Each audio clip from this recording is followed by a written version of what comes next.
오늘의 말씀은 신약성경 379페이지 베드로전서 2장 4절로 5절입니다. 우리 다같이 합독하십니다. 베드로전서 2장 4절 5절. 사람에게는 보리바가 되었으나 하나님께는 택하신 이는 보배로운 사람이시니 예수께 나아가 너희도 산돌같이 신령한 기로 세워지고 예수 그리스도로 말미암아 하나님이 기쁘게 받으실 신령한 제사를 드릴 거룩한 제사장이 되리라. 아멘. 우리 다같이 샬롬으로 인사를 나누십니다. 봉독한 베드로전서 2장 4절로 5절에 있는 말씀 가지고 오늘은 산돌교회라고 하는 제목으로 말씀을 드립니다. 여러분, 길을 지나시다 보면은 산돌교회라고 하는 교회 이름을 들어보시게 될 것입니다. 우리 노예에도 이 산돌교회라고 하는 교회가 저 일산에 하나 있습니다. 이 산돌교회는 문자 그대로 해석을 하면은 살아있는 돌로 된 교회라는 뜻입니다. 그러나 이 세상에 살아있는 돌이 도대체 어디에 있겠습니까? 그러므로 본문 4절에 사람에게는 버림바가 되었으나 하나님께는 택하심을 입은 보배로운 산돌이신 예수께 나아가, 이 말씀대로 예수님이 산돌로 비유되어 있기 때문에 이 산돌교회는 살아계신 예수님의 교회라는 그런 뜻입니다. 여기가 살아있는 돌로 된 교회가 아니라 바로 예수님 교회다는 뜻입니다. 여러분, 신약시대에 들어와서 지상에 맨 처음으로 교회를 세운 사람은 사도 베드로입니다. 이 사도 베드로는 본래 이름이 시몬이라고 하는 이름을 가지고 있었습니다. 그런데 예수님께서 시몬에게 반석이라는 뜻을 가진 베드로라는 이름으로 개명을 시켜주셨습니다. 그리고 난 후에 마태복음 16장 18절에 보면은 너는 베드로라, 내가 이 반석 위에 내 교회를 세우리니 음부의 권세가 이기지 못하리라, 이렇게 말씀하셨습니다. 이 베드로는 이와 같이 교회 설립의 계시를 예수님으로부터 직접 받았습니다. 그러나 이 반석이 땅에 박혀 있듯이 베드로는 그때까지만 해도 땅에 속한 사람이었습니다. 나중에 은혜를 받고 변화받아서 하늘에 속한 사람이 되었고, 예수님께서 예언하신 대로 초대교회의 최초의 교회 설립자가 된 것입니다. 베드로는 산돌이 되신 예수님 위에 교회가 세워지고 자기도 하나의 산돌이 되어지는 것을 은혜받고 깨달은 사람입니다. 오늘 시간 여러분도 말씀의 은혜를 통해서 이 산돌의 신비를 깨달으시고 산돌 성도가 다 되어 산돌교회를 세우시는 여러분 되시기를 주의 이름으로 축원합니다. 먼저 이 산돌은 깨어진 반석으로 움직이는 돌입니다. 반석은 땅에 크고도 넓은 돌이 박혀있는 돌이지만 이 산돌은 반석이 깨어져서 움직이는 그런 돌이 산돌이다 하는 이야기입니다. 왜 그러냐면은 이스라엘 백성들은 430년이라고 하는 긴 세월 동안 애굽의 노예 생활에서 해방이 되어 홍해 바다를 하나님의 은혜로 극적으로 건너 스루 광야와 신 광야를 지나서 출애굽기 7장에 보면은 하나님의 명령을 따라 느비데라는 곳에 와서 장막을 쳤습니다. 그러나 이 니비dim에 와서 마실 물이 없자 백성들이 모세에게 당신이 어찌하여 우리를 애굽에서 인도하여 내어 우리와 함께 우리 자녀와 가축이 목말라 죽게 하느냐 하며 모세를 원망하며 또 하나님을 원망하며 달려들었습니다. 이때 모세는 하나님께 부르짖어 기도하기를 제가 이 백성에게 어떻게 하리까?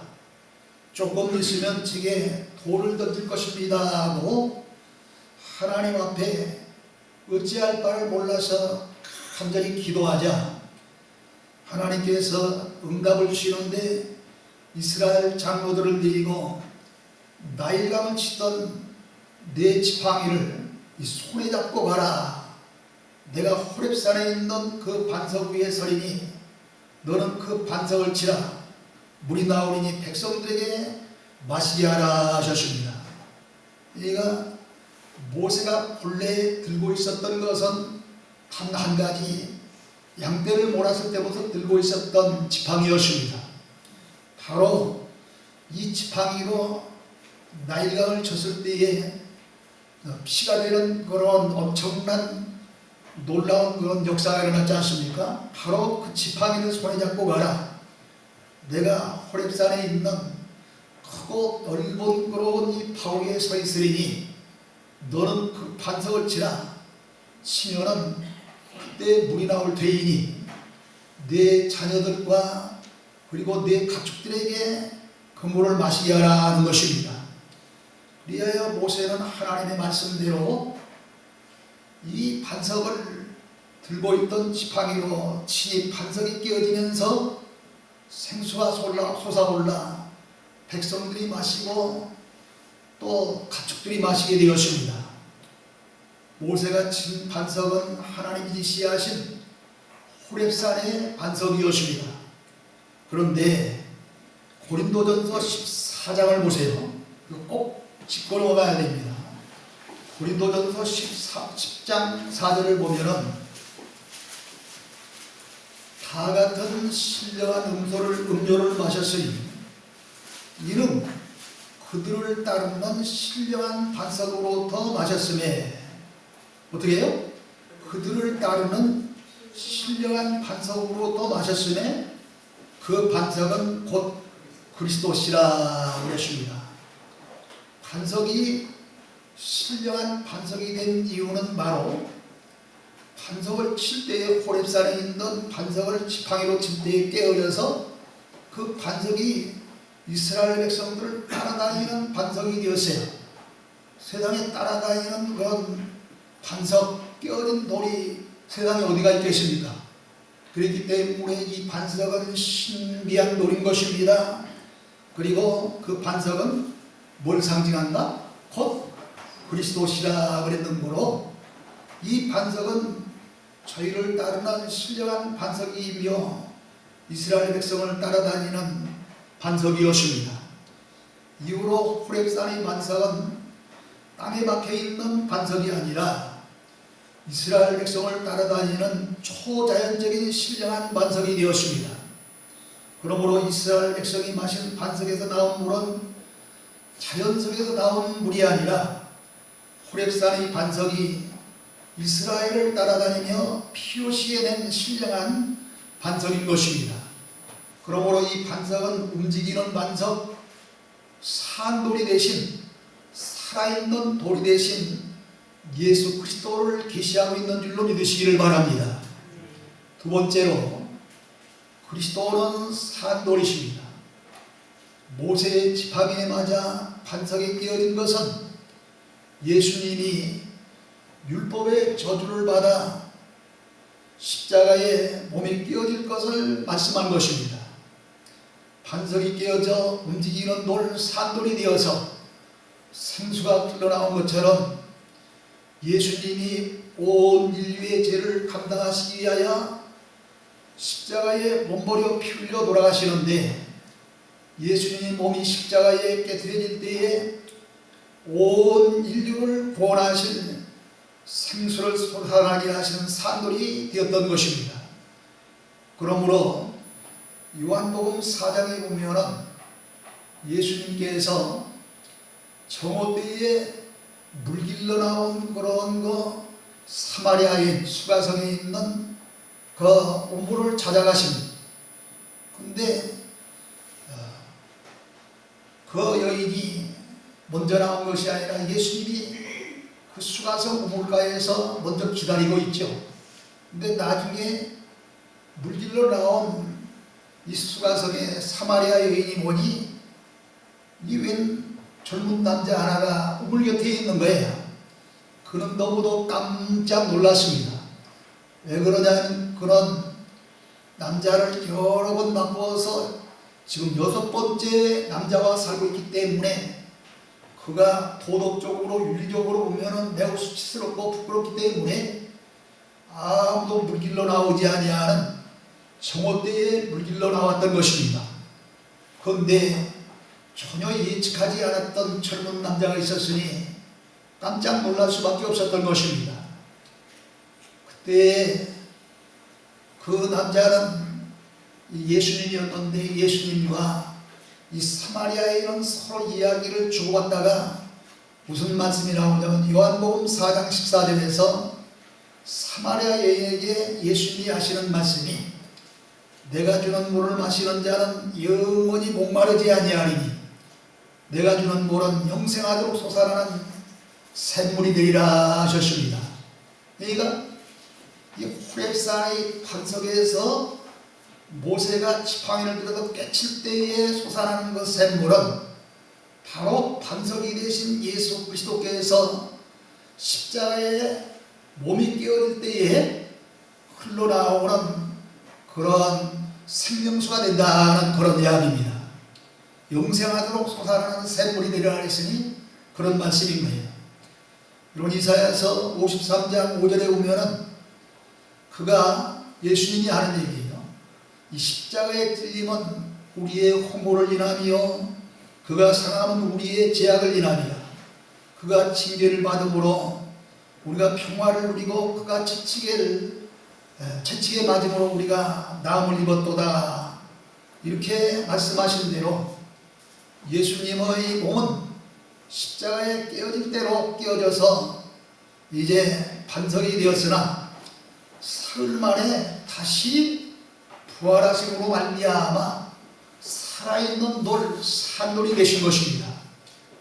이처럼 땅에 속한 육체의 반석은 깨어져야 하늘에 속한 부활이 산돌이 되는 줄로 믿으시기를 바랍니다. 세 번째로 우리도 이 겉사람인 이 육체가 깨어질 때에 살아있는 산돌이 되는 것입니다. 베드로전서 2장 4절 5절에 보면 사람에게는 버림바가 되었으나 하나님께는 택하심을 입은 보배로운 산돌이신 예수께 나가 너희도 산돌같이 신령한 집으로 세워지거라. 이렇게 말씀하시는 것을 볼 수 있습니다. 여러분, 예수님은 분명히 이 사람들에게는 버림받으셨기 때문에 결국은 최악의 십자가형을 당하고 만 것입니다.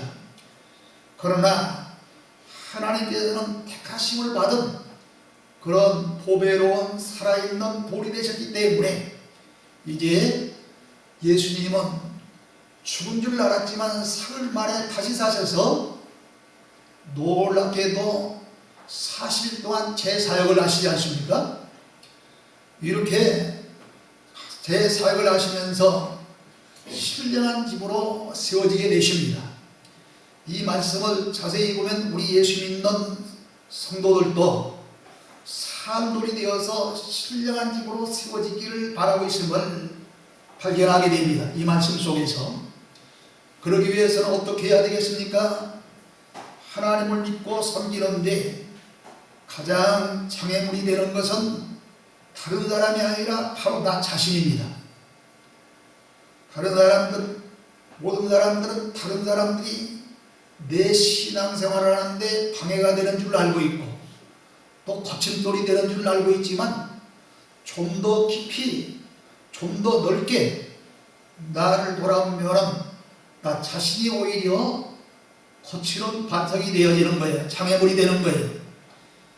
여러분, 먹기 좋은 호두도 딱딱한 껍데기를 껴야 속에 있는 고소한 먹기 좋은 알맹이가 나오고, 요즘 한참인 밤도 껍데기를 벗겨야 먹기 좋은 달콤한 밤 알맹이가 나오는 것처럼 우리도 겉사람이 끼어져야 하나님이 쓰시기에 합당한 사람이 되는 것입니다. 그래서 시몬이 반석이라는 뜻의 베드로라는 이름을 받고, 그 후에 마태복음 16장 18절로 10절에 보면 예수님께서 또 내가 네게 이르노니 너는 베드로라, 이 반석 위에 내 교회를 세우리니 음부의 권세가 이기지 못하리라 하셨습니다. 이 시몬이 누구예요? 예수님께서 그 시몬이라는 이름을 고쳐서 베드로라는 이름 혹은 게바라고 하는 이름으로 바꿔주셨는데, 게바와 베드로는 같은 뜻으로 이제 음부의 권세가 이기지 못하리라 하는 말씀을 하셨지만, 예수님의 십자가 죽음을 앞에 두고 실질적으로 이 베드로는 연약한 소녀 앞에서 여지없이 예수님을 3번이나 부인하고 말았습니다.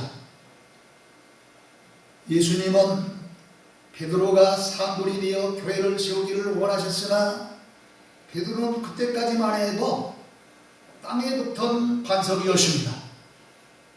그렇기 때문에 그는 이 땅에 붙어있는 반석이 되었기 때문에 조금도 변하지 아니한 육의 사람으로 예수님이 십자가에 몸부려 피 흘려 돌아가실 때에 너도 같은 패거리가 아니냐 하고 지적할 때 나는 그를 전혀 모르라 하면서 무려 몇 번 부인했어요? 3번이나 부인한 것입니다.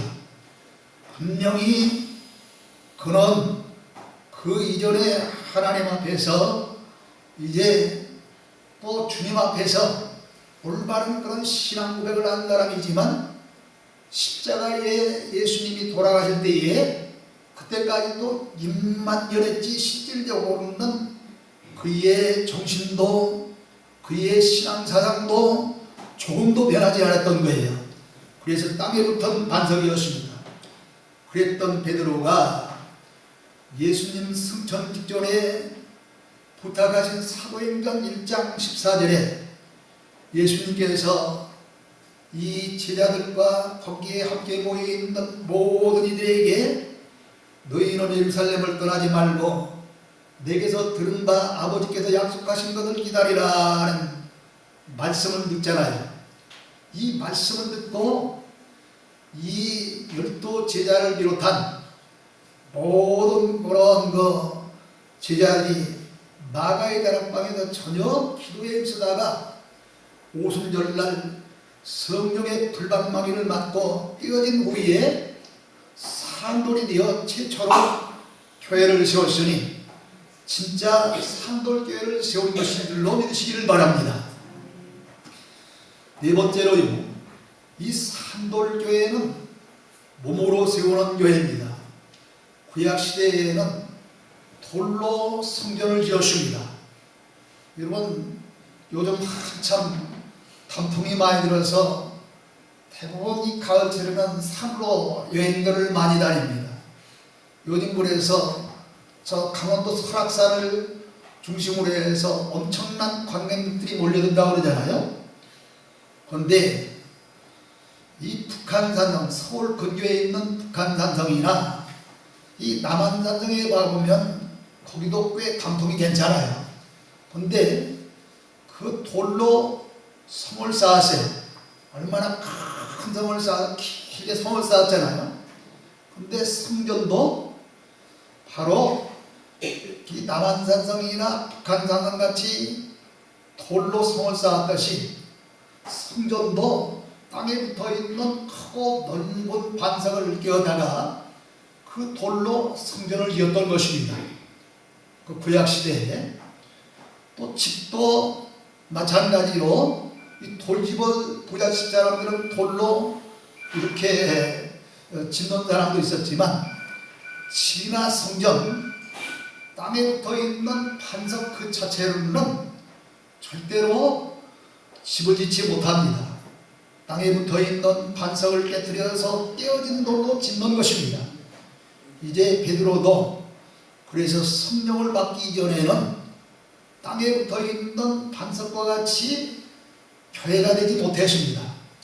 교회 때문에 그는 오순절날 성령의 불방망이를 맞고 그가 이제 깨어진 산돌과 같이 되어서 그는 성령의 검과 성령의 불방망이에 깨어지면서 이 산돌교회가 세워지게 되는 것입니다.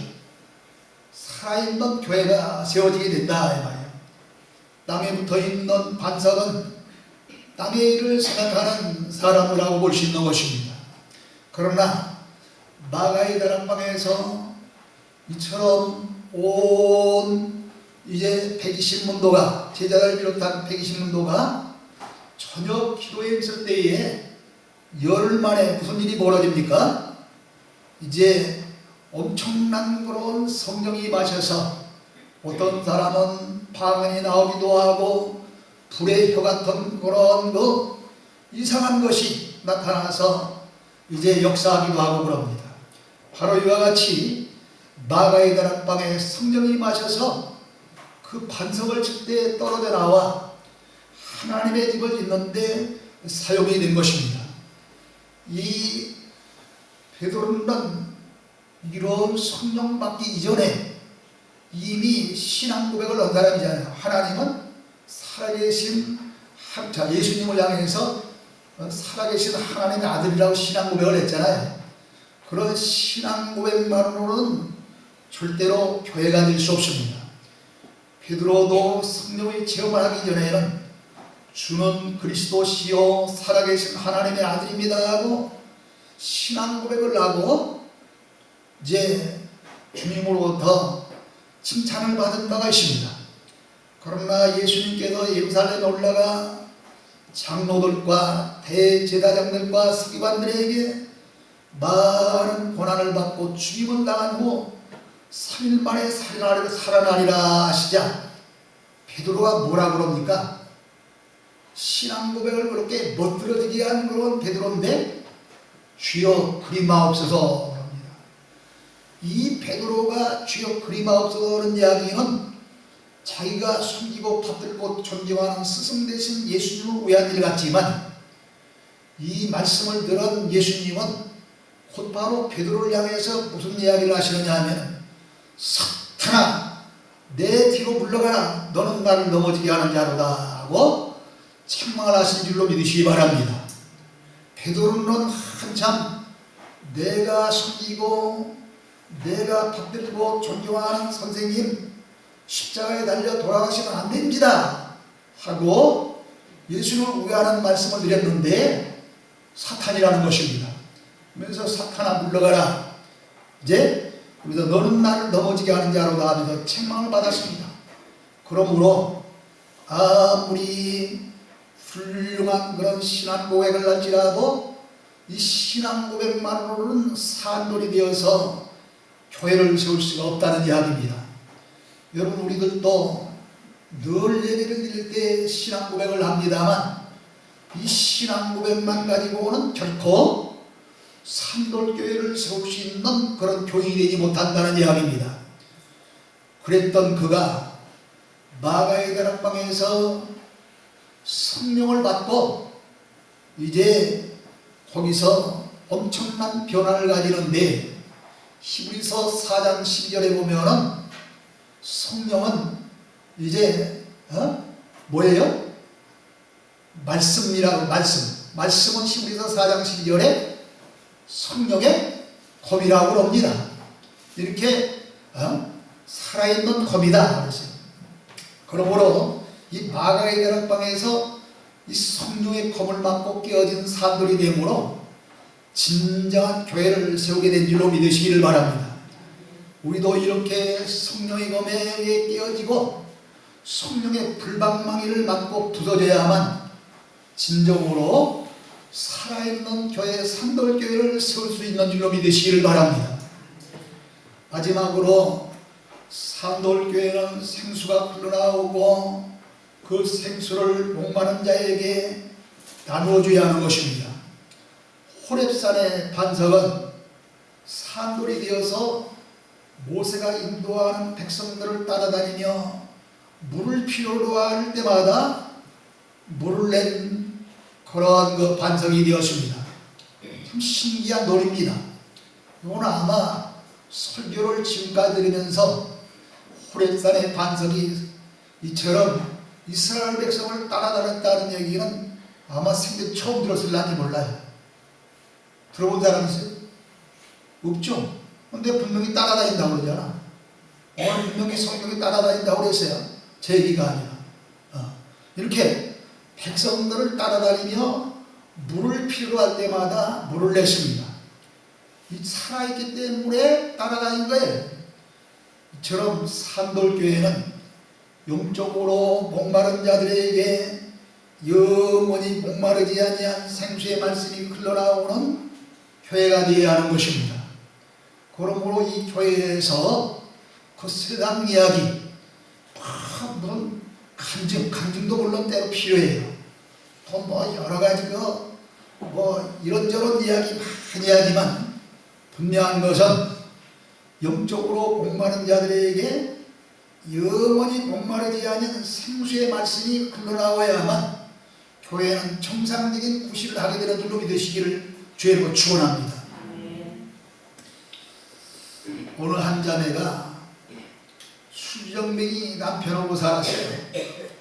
이 남편의 술주정은 얼마나 심했던지 어린아이들하고 살기가 너무너무 힘이 들었습니다. 술만 먹고 나면 지없는 마누라를 때리죠. 그것도 모자라서 아이들까지 때리고 이게 온 집안이 야단난 거예요. 그래서 그녀는 시간만 있으면 교회에 나가서 기도하고 또 철야 기도까지 했습니다. 그래도 안 되니까 어느 날 하나님, 제가 계속해서 일을 해야 되니 계속 40일 동안 이렇게 금식 기도를 할 수 없고 아침만 40일 동안 금식하며 기도할 터이니 하나님 좀 봐주십시오 하고 아침 금식을 40일 동안 하면서 남편이 주님 품으로 돌아오기를 기다리면서 간절히 기도했습니다. 그러다가 어느 날 새벽인데 갑자기 자기의 심령이 뛰어지는 그런 체험을 했습니다. 그런데 이 웬일입니까? 자기의 심령이 뛰어지고 나니 오히려 자기에게 문제가 있었던 걸 깨달았습니다. 지금까지는 술주정뱅이 자기 남편이 문제인 줄 알았는데 술주정뱅이 자기 남편이 문제가 아니라 그를 탓하고 그를 나무랐던 내 자신이 라고 하는 사실을 사실 아침 금식 기도를 하면서 심령이 깨어지니까 깨달은 거예요. 그러니까 깨달음이 오니까 그의 눈에서 한없는 눈물이 피오도 쏟아지고 이 눈물은 남편의 심령을 움직이는 눈물이 되어 남편이 회개하고 이게 난데없이 그날 이제 이튿날이 주일인데 주일날부터 교회를 가려고도 왔는데 자기 여자를 따라서 교회를 나오는 거예요. 그래서 아주 훌륭한 재직이 되었다는 것입니다. 그렇습니다. 모든 문제가 우리는 남에게 있는 줄 알고 남을 탓합니다. 남을 불평합니다. 교회 와서도 마찬가지입니다. 이제 자기에게 잘못이 있는 그런 것을 발견하는 사람보다 오히려 타인에게 잘못이 있는 줄로 아는 그런 사람들이 너무도 많습니다. 그러나 곰곰이 생각하면 문제는 대부분 다 나에게 있는 것을 발견하게 됩니다. 내가 기도를 하지 않았기 때문에, 내가 진실을 보여주지 않았기 때문에, 내가 진실로 사랑하지 않은 까닭에 문제가 점점 실타래 엉키듯 엉켜버리는 거예요. 이 세상에는 사후에 나사로를 통해서 물 한 모금만 찍어다가 타들어가는 내 혀를 적시어달라고 애원했던 부자 영감처럼 다 무엇인가 목말라 했다는 신령들이 너무도 많습니다. 우리들 중에 좀 돈이 없이 어렵게 사는 그런 경제적인 어려움을 당하는 자는 돈만 있으면 행복할 것 같고, 또 남편이 좀 내 맘에 들지 아니하면 남편만 바뀌어지면 내가 살 것 같고, 또 반대로 남자들은 여자가 좀 바뀌어지면 내가 살 것 같지만 결코 그런 것이 아니라는 것입니다. 이제 우리가 이 땅에부터만 있는 반석이 아니라 성령의 검에 맞아 쪼개짐으로 생수를 낼 수 있는 산돌 성도가 되어서 목마른 자를 찾아가 생수를 나누어 줌으로 그들을 주님의 부모로 인도할 수 있는 성도 여러분이 되실 때에 하나님은 진정으로 여러분을 사랑하는 내 아들이라, 사랑하는 내 딸이라고 기뻐하시고 칭찬하시고 하늘의 상급으로 보상하실 줄로 믿으시기를 주의 축원합니다. 하나님 아버지, 은혜와 사랑으로 함께 하심을 진심으로 감사합니다.